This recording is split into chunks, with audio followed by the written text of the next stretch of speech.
Hey, what's up guys? Welcome back to some more Dragalia Lost, and today I'm going to go over the movesets for all 8 weapons in the game, as well as some Forstrike combos for some of them. If you have any questions or if I missed anything, feel free to comment down below. With all that said, let's jump right in.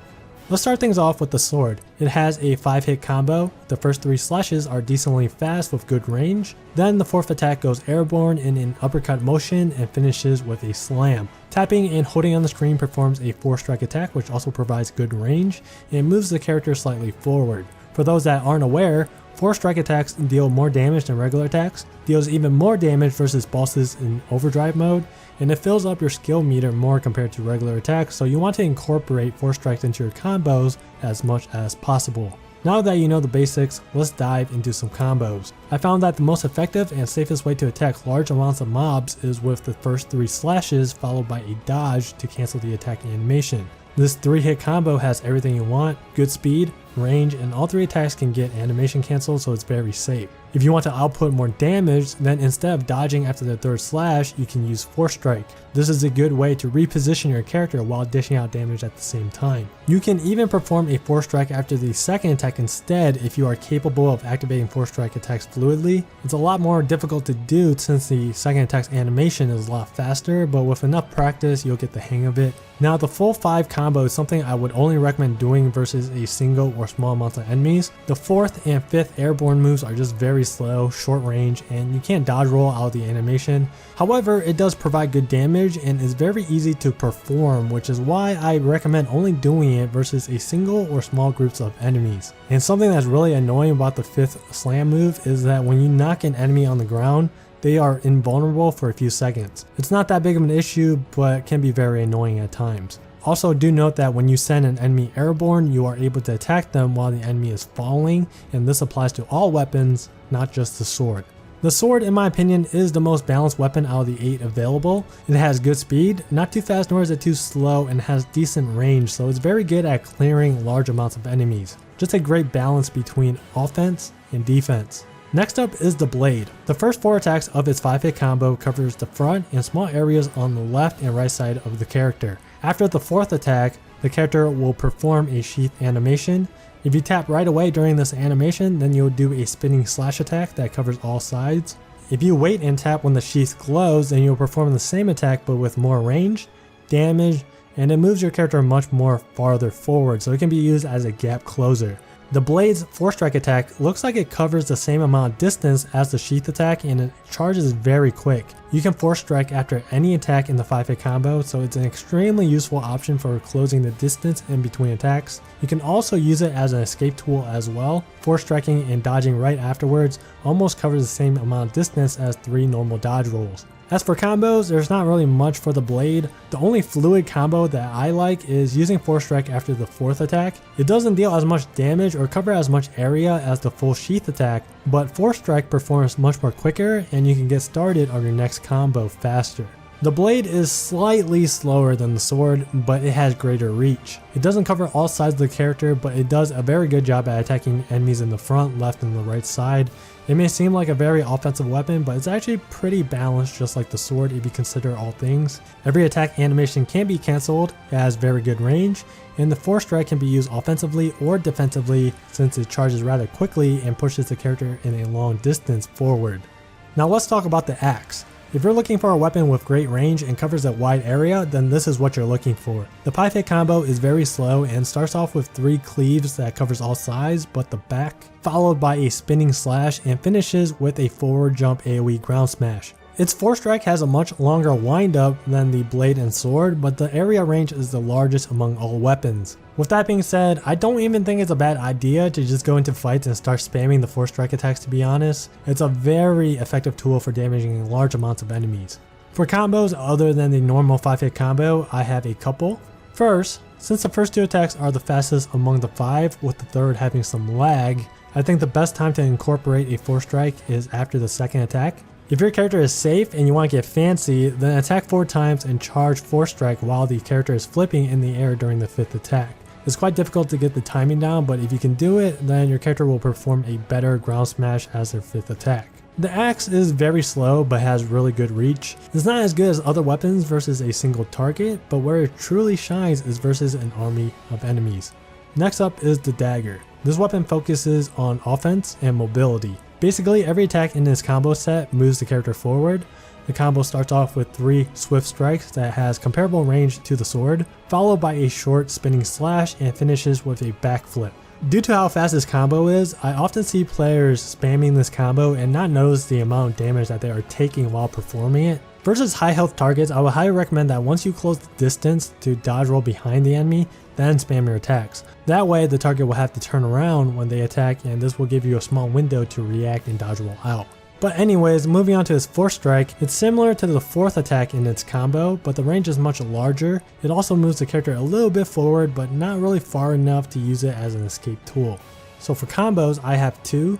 First, if you're facing a large group of enemies, Forstriking after the 4th attack is a good option. This combo gives you 2 AoE attacks in a row.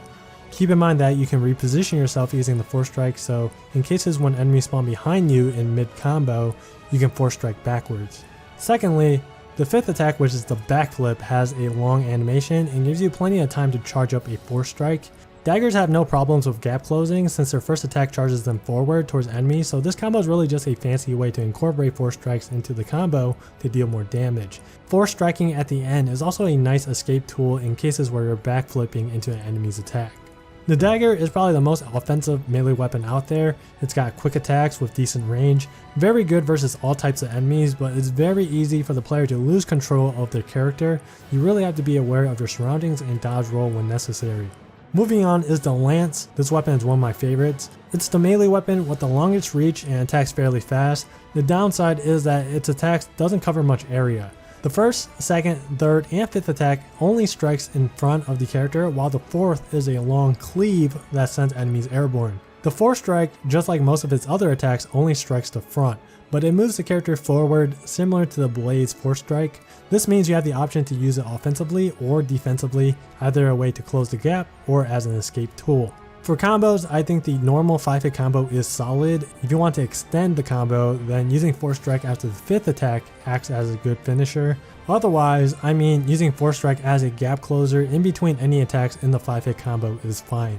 The Lance is very defensive, it's not the best versus an army of enemies, but it's extremely effective against single targets such as bosses. Bosses such as dragons and dragon trials often have these instant attack moves that are very hard to dodge. With the Lance, you can attack from a long range, so that gives you a small window in which you can react and dodge roll out. Now it's time for the range weapons. First one I'm covering is the bow. Before I get into movesets, I want to let you guys know that all 3 range weapons, bows, wands, and staves, all deal less damage if your character is in melee range. I don't think players will have much of an issue with this since you will most likely be attacking from a distance when using one of these 3 weapons, but I thought I'd let you guys know regardless. Alright, so onto its 5-hit combo. Its moveset is quite simple. The first attack is a 3-arrow spread shot. The 2nd attack fires 2 single arrows in quick succession. The 3rd is the same as the 1st, while the 4th is the same as the 2nd. Lastly, the 5th is a 5-arrow spread shot. Its Forstrike attack is really weird. The character will charge up and fire a volley of arrows in a small circular area in any direction of the player's choosing. It's pretty difficult to land, so I wouldn't recommend using it in between attacks. However, it does have slightly longer range than its normal attacks, so in cases where the normal attacks aren't able to land, then using the Forstrike is ideal. With that being said, I think the normal 5-hit combo is solid and is recommended for DPSing. Just dodge roll in between attacks if you need to, and only use Forstrike if normal attacks are out of range. You can also use Forstrike as a combo starter, but other than that, I wouldn't use it any other time. The bow deals significantly less damage than melee weapons. However, in a team where the melee characters are taking most of the aggro, the ranged characters can safely attack from a distance and output constant damage, whereas melees have to focus on DPSing and dodge rolling at the same time. If your playstyle is to carry the team in damage from afar, then bow characters might be for you. Next ranged weapon is the wand. The character fires a single projectile, then 2 more, followed by 3 more, then 2 big ones, and finishes with 5. The projectiles fire at a slower rate compared to the bow, but it's slightly easier to hit enemies with because the projectiles actually has a homing feature. So if enemies move around, then the attacks will redirect itself and fly towards the moving target. The Forstrike is similar to the bows except that the attack comes out much faster. Again, I wouldn't use it in between attacks since you really have to take time to aim with it. I would only use it as a combo starter or in cases where there's a large group of enemies together far away. So yeah, No combos for this weapon either, just spam your attacks and dodge roll accordingly. The wand is also a very strong range weapon like the bow, but for different reasons. The bow focuses on inflicting status ailment to enemies and dealing more damage to those affected foes. The wand is all about skills and skill damage, which does make a lot of sense because they are basically mages. Last but not least is the staff. Obviously everything about them offensively will be worse than everything else because staff characters are the healers. The 5-hit combo is real simple and very straightforward. First attack fires a small slow projectile forward. Tapping again shoots out a second one of the same size. Then the third attack shoots out 2 larger ones. Fourth attack fires another big one. Then the fifth attack finish is an even bigger projectile. Do keep in mind that these attacks do have the homing feature like the wand, so if you face an agile foe, then the projectiles will fly towards them. The staff's Forstrike is a linear laser that hits about 4 times. It has the same charge indicator as the sword, blade, and lance, but the charge up time is slightly longer. The range is really good though. It has considerable amount of range over the normal attacks, so again, if your staff character's normal attacks aren't in range, then feel free to use the Forstrike instead. Also, do note that Forstrike pierces enemies, so it's good for dealing damage versus multiple enemies in a line. It's kind of difficult dealing damage to multiple foes with normal attacks because the projectiles disappear after making contact with the foe. As for combos, I didn't really find any useful Forstrike combos for the staff. I would just use attacks and Forstrike separately depending on the situation. If you're facing a large group of enemies, or if your character is low health and you are trying to deal damage from a distance, then use Forstrike. Otherwise, spamming attacks will be the way to go. Yeah, staff weapons are weak and don't deal much damage to single target foes, and they are terrible for large mobs. But I mean, the point of them is to deal damage to increase their skill meter so they can provide healing for the team, so it's really not that much of a surprise that they are underwhelming offensively. And yeah, that's the last weapon of this video. I hope you guys learned something out of this. If I missed anything or if you have anything to add on, please comment down below. Join my Discord if you want to find some co-op buddies for Dragalia Lost. And that's going to be it for this video. Thanks for watching, and I'll catch you guys in the next video.